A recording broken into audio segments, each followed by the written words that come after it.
મળતી માહિતી પ્રમાણે પોલીસે બૂમાબૂમ કરતા હોય તેમની પાસે જઈને તપાસ કરતા દારૂ પીધેલા હોવાની જાણ થઈ હતી. નશામાં ચૂર યુવાનોએ પોલીસને પટ્ટા ઉતરાવી દેશુની ધમકી આપી માથાકૂટ કરી હતી.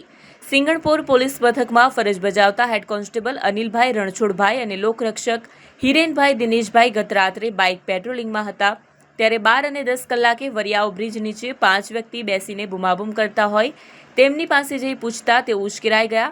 પોલીસ સાથે ગાળાગાળી કરતા પાંચેયના મોઢામાંથી દારૂની વાસ આવતી હોય તેમજ તેઓ જ્યાં બેઠા હતા ત્યાં સોડાની બોટલ, બિયરના ખાલી ટીન હોય તેમને તે સ્થિતિમાં રહેવા કહેતા તેમણે પોલીસ સાથે ઝપાઝપી કરી હતી. આથી પોલીસ સ્ટેશન જાણ કરતા અન્ય પોલીસ કાફલો ત્યાં દોડી ગયો.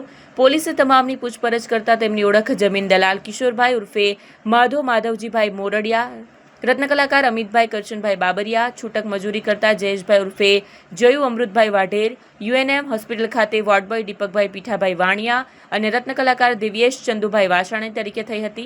પોલીસે તેમને પકડ્યા હતા છતાં તેમણે ધમકી આપી હતી કે અમે અગાઉ મારામારીના ગુના કર્યા છે, તમે અમારું શું કરી લેવાના છો, તમારા પટ્ટા ઉતરાવી દઈશું. પોલીસે તેમના વિરુદ્ધ ગુનો નોંધી મહેફિલ અંગેનો કેસ કરી ધરપકડ કરી કાર્યવાહી હાથ ધરી હતી.